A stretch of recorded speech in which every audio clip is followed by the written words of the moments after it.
Welcome to our talk on BlankIt library debloating. I'm Girish. I'll present the first half and then hand it over to Chris. Modern software relies heavily on libraries that are often built for supporting a large amount of functionality. In a given application, however, only a small amount of such functionality may get used. For example, user programs in Ubuntu desktop use only 10% of shared library functions. A latest article from Naked Security describes how open source libraries are a major source of application security flaws. And many libraries are written in C++ for performance and also historical reasons. C++ lacks memory safety and are prone to vulnerabilities which are exploited to create many attacks. glibc, which is most prevalent, has more than 100 vulnerabilities listed while creating this slide. And the top 5 are convincingly severe. Moreover, glibc is a mine of ROP-JOP gadgets that manipulate return address and jump targets, creating an illegal control flow. These gadgets can be stitched together to create semantically valid and Turing-complete malicious attacks. Although known vulnerabilities are patched and remedied, new future attacks can be built over these gadgets.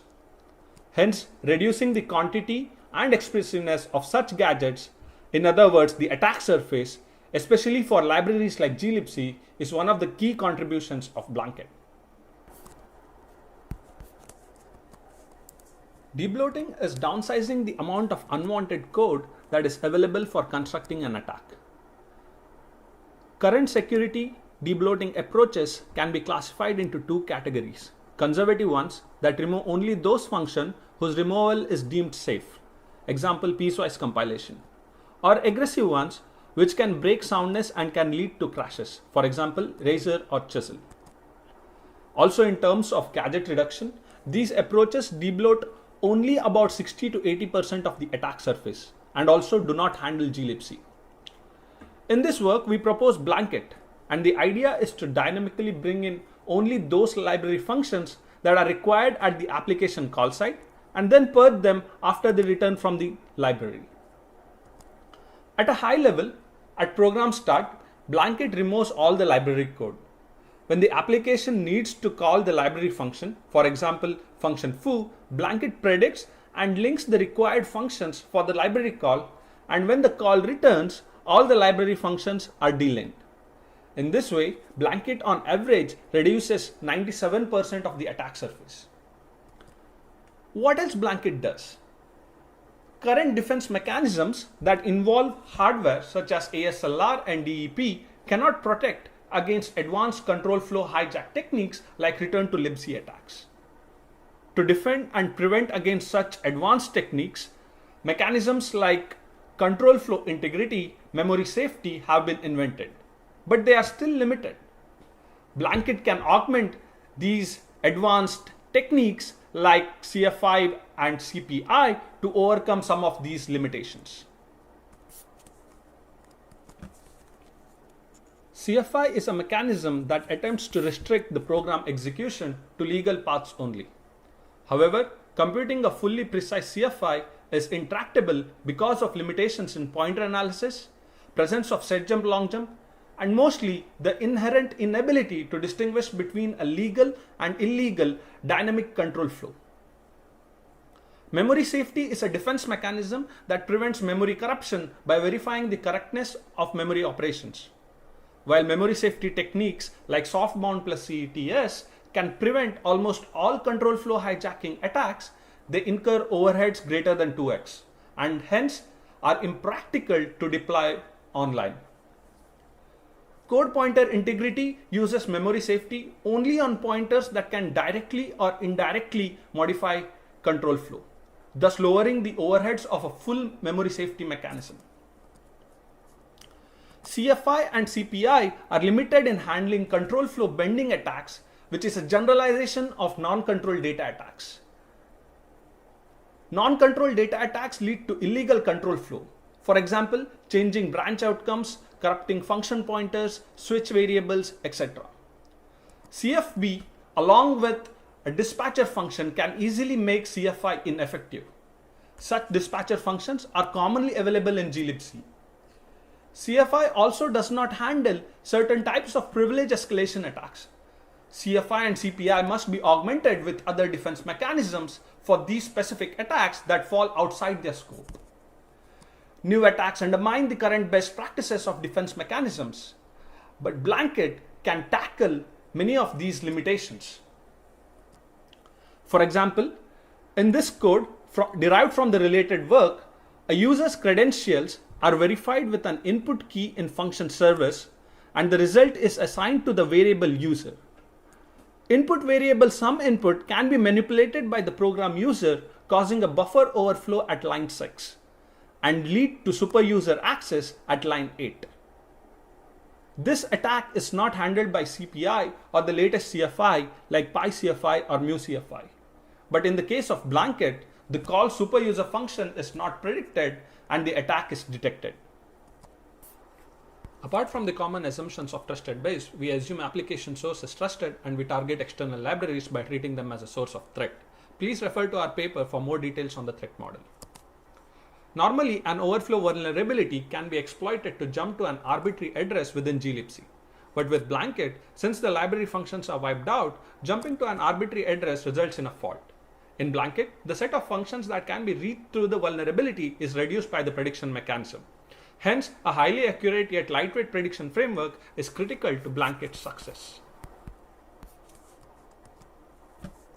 The predictor must distinguish between legitimate dynamic control flow and an illegitimate counterpart. If a library function is non-divergent, all dynamic calls of the function will result in the same call chain, making prediction trivial. A function is non-divergent if every call site within a function post-dominates the entry block of the function and the called function is itself non-divergent. In glibc, we found that 737 functions, roughly 27%, are statically non-divergent, and remaining 1985 functions need dynamic predictions. For the divergent functions, we contend that the reverse dominance frontiers of the arguments passed to the function can decide the control flow within the callee. For example, in the previously shown privilege escalation attack, the input to function service on line 18 in access service has one argument key which is defined at RDFs B1 and B2. If B1 is executed, then key has admin access, and if B2 is executed, it does not. The control path in library functions can diverge because of the various values of the arguments from the same RDF. For example, math library functions like square root and exponential have different call chains depending on the range of the parameters. Hence, we include the argument values in our prediction framework. We selected decision trees for prediction as they can be easily embedded into the application as few predicates. We profiled to create the training data with features consisting of application call site, callee name, RDFs, and the arguments passed to the library call. Scikit library is used to generate the decision tree, which is then embedded before the application call site and optimized through LLVM. For the previous example, the decision tree learns that on a call to service from function access service, call superuser is called only when RDF B1 is taken or key is less than 750. I will hand it over to Chris to walk everyone through runtime and results. All right, I'm Chris. So let's get into the runtime. What we've done is take Intel's PIN framework, which came out in PLDI in 2005. We built a PIN tool with it, which allows us to instrument trampolines at function granularity at near native run speed. At a high level, a program running with BlankIt will be constantly predicting upcoming library calls, loading and unloading the library functions that are needed, and handling mispredictions. Let's consider unblanking first, where the runtime system loads a library function. We can follow the arrows in this diagram, which show what happens when malloc gets called while BlankIt is running. Following arrow 1, the call to malloc hits our trampoline. This jumps along arrow 2 into our probe copy code. Focusing on the red pseudocode on line 7, you can see that it performs a mem copy. This will copy all predicted functions, including malloc, back into memory. Arrow 3 returns to malloc and it executes. Arrows 4, 5, 6, and 7 repeat the process when malloc calls mmap64, and arrow 8 is our return. Now let's consider the predict and blank steps together. The takeaway here is that a prediction precedes every library call that our application makes. That's when our runtime system will blank the last set of functions. As you can see, arrow 1 jumps into a probe BlankIt predict call, and the blanking happens at this red pseudocode on line 5. The prediction is stored, and after we return on arrow 2, we make the library call. In this case, it calls free, and if the prediction checks out, then everything's fine. If not, we have to handle it. When the call flow does not match the prediction, there are different ways to handle it, each appropriate to different circumstances. For example, we can kill the process, restore from a previous VM checkpoint, use forensics on a core dump, or run an audit thread. We looked most closely at how parallel audit threads could be used with BlankIt.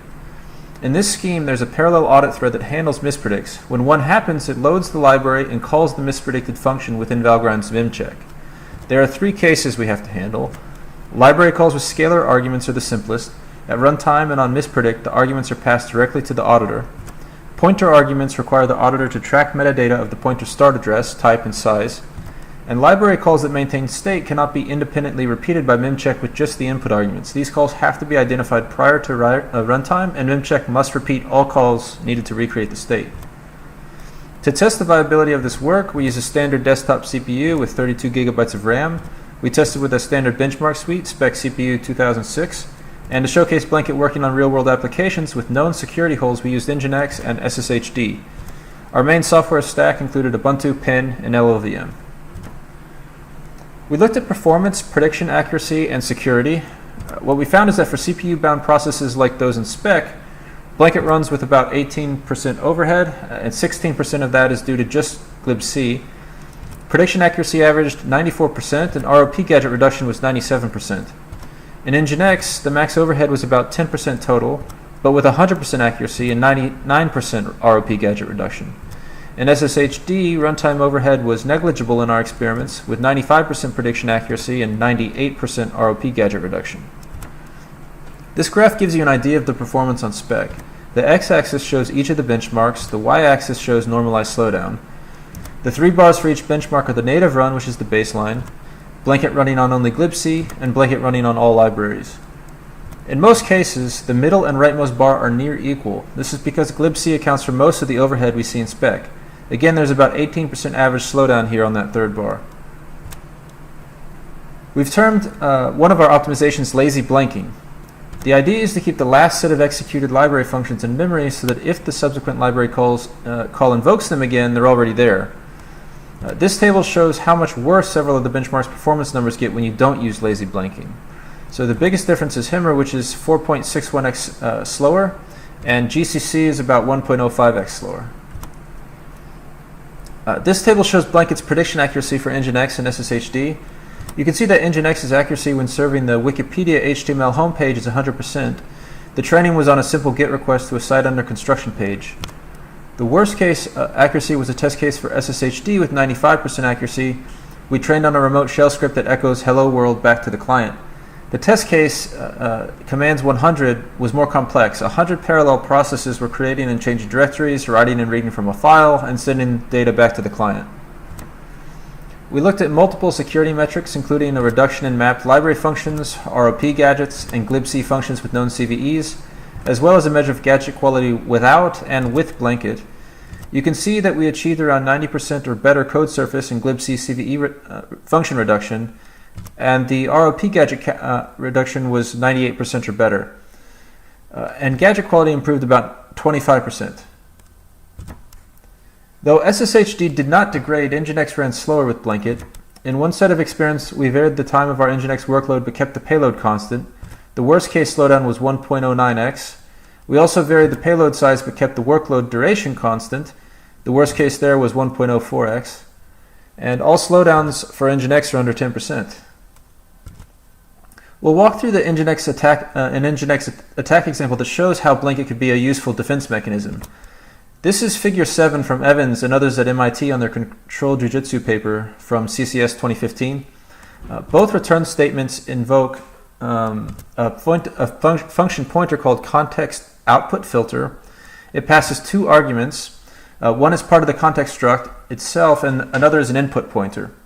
The authors call this an argument corruptible indirect call site. The context object and variable in can be corrupted via some heap vulnerability. In other words, this function pointer and its arguments can be corrupted. So the attacker just needs to point to a useful function, and figure 8 shows exactly that. So here nginx execute proc takes 2 arguments and invokes execv with data from the second argument. This allows for arbitrary code execution. The problem with this kind of attack is that defenses like control flow integrity simply are not built to handle it. They can't recognize the initial heap corruption, and they can't recognize when the function pointer goes off in the wrong direction. BlankIt, however, offers some protections against this. Invoking nginx execute proc will invoke BlankIt's trampoline and prediction checks. If it's not been predicted, then the mitigation phase kicks in to handle this attack. There's still a lot to explore, so we want to understand how we can scale beyond libraries to full applications.